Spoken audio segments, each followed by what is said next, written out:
I think superhero stories should be period pieces.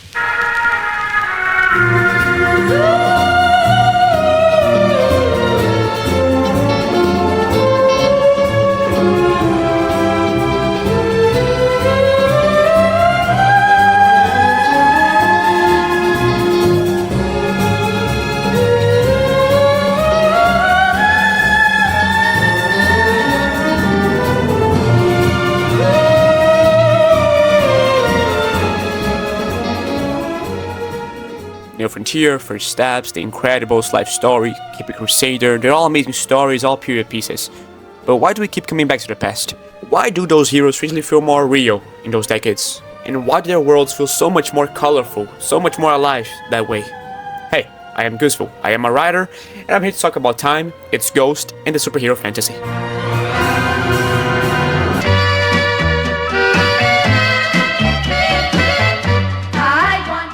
Okay, first, the easy answer to why those characters seem to work better in those eras.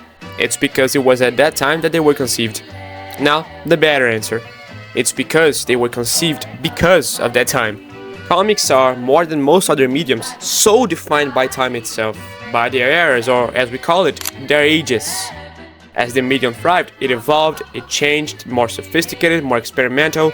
It was like every decade made a big shift in the way those writers and artists told their stories. Those words were fantasies, escapisms, but yet they felt like an answer to what the reader was seeing outside the pages. From the Great Depression came Superman.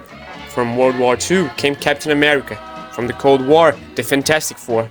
It goes on and on and on. Yet somehow those characters, those stories, prove themselves to be timeless. So why does the modern comic industry keep trying to run from it? Why do they try to outrun time? Time passes, and the infamous canon gets more and more tangled, characters' backstories being rewritten to fit recent history. Seriously, in 15 years, will Magneto still be a Holocaust survivor?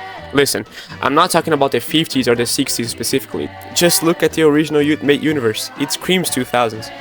But now, most comics seem to take place nowhere, nowhen, in a time period that doesn't exist. And that's completely intentional, because editors know those stories must go on forever, always taking place in the modern days, but what the hell are the modern days? When there is time, there is change, and if there's one thing those guys won't have, it's change. Those stories used to be timeless, now they're just anachronic. Let me tell you something, every art is political, every art is a product of its time, no exception. Those escapee heroes came to us when we needed escapism the most, when the world seemed to crumble at our plain sight. But the escapism in those stories was not achieved by forging a universe where our problems didn't exist. It was achieved by forging a universe where we had someone to face our problems beside us. They were ideas, and ideas might not be able to move mountains, but they sure can make us move the mountains. As the comic book medium changed, so did the world, and those stories weren't afraid to tackle those changes. By the 50s, as the Cold War grew bigger and bigger, the world gazed at the skies in fear of the bomb, but as Grant Morrison states in his book Super Gods, before it was a bomb, the bomb was an idea. Superman, however, was a faster, stronger, better idea. As our world went on by our windows, so did theirs. But there, in those worlds, we had heroes who could make a change, a real change. But if time doesn't pass, change is impossible. Do you know why New York feels so much more alive in First Steps than it did in any other MCU project? Because in the mainline MCU continuity, it tries to be our New York. Much grayer, I know, but still. More than 20 years of superhero stories, and the world is still made to feel like our world. But in First Steps, every corner of the city shows a place changed, touched by those heroes, by those stories. If you approach time, you approach change, and if you approach change, you have weight. Plus, aesthetically, a 60s retro-futuristic New York is undeniably awesome, which brings us to... Watch me, I watch you, and everything goes crazy. You know what pisses me off the most? Those interviews where the director or writer goes, I asked myself, how would that character be if he was real? Or, how would superheroes be if they lived in our world? Man, realism is the killer of imagination.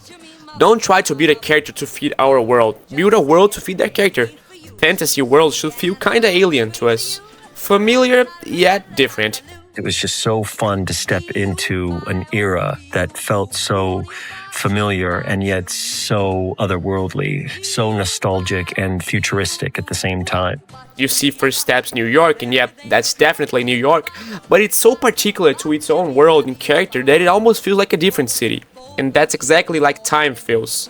You see 60s New York and you obviously recognize it, but it feels different. If you set your story in the past, the believability comes easier. You see a New York 1960 title card and the audience immediately goes, oh, alright, it's not the New York I know. And just like that, you have a lot more space to invent and experiment with impossible things without losing the audience. Good art direction gives life to the story's world, and in a superhero story you have to care about the world because, in most cases, world safety is the story's biggest stake. Superheroes come from a time where the future looked bright, where imagination and optimism thrived, and if they were real, our world definitely wouldn't be our world. Make it retro-futuristic, make it gothic, make it art deco, make it alive.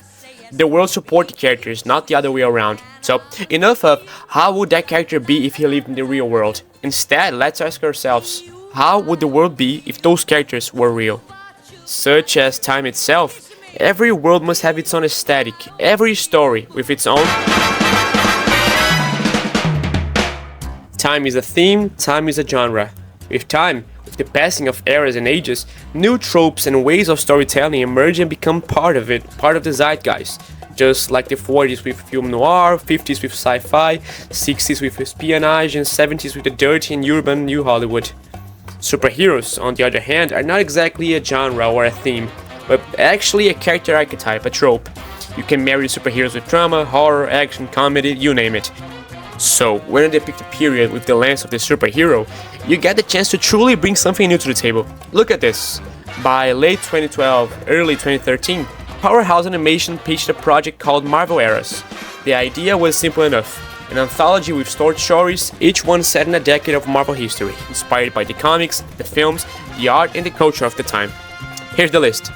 A Captain America story set on D-Day for the 40s, a Namor story heavily inspired by Das Boot and the Nazi archaeological expeditions, also set in the 40s, an X-Men story set in the heydays of the counterculture and the anti-war of the 60s, a Heroes for Hire story inspired by the 70s black exploitation and the kung fu films, a Punisher crime story inspired by 80s films like Scarface and TV series like Miami Vice, and finally, a Deadpool vs. Galactus story set in the 90s, making fun of the cheesy cartoons and comics of the era.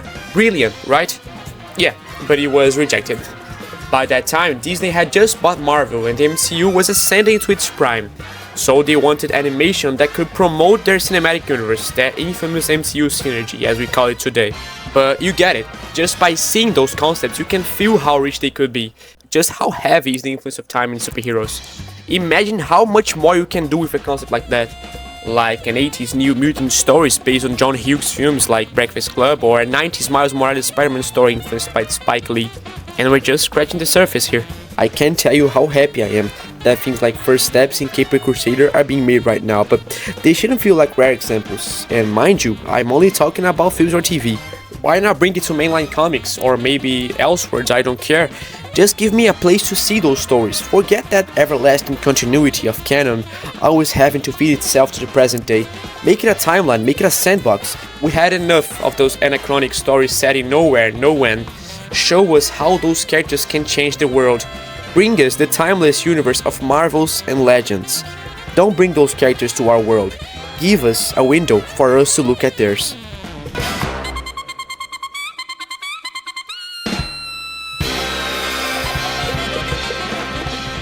Thank you for watching. Please leave a like, and if you're interested in superheroes, comics, or superhero comics, don't forget to subscribe to the channel, as I am trying to make it as a comic writer myself, so you can check out the creative process here. Obrigado e tchau tchau.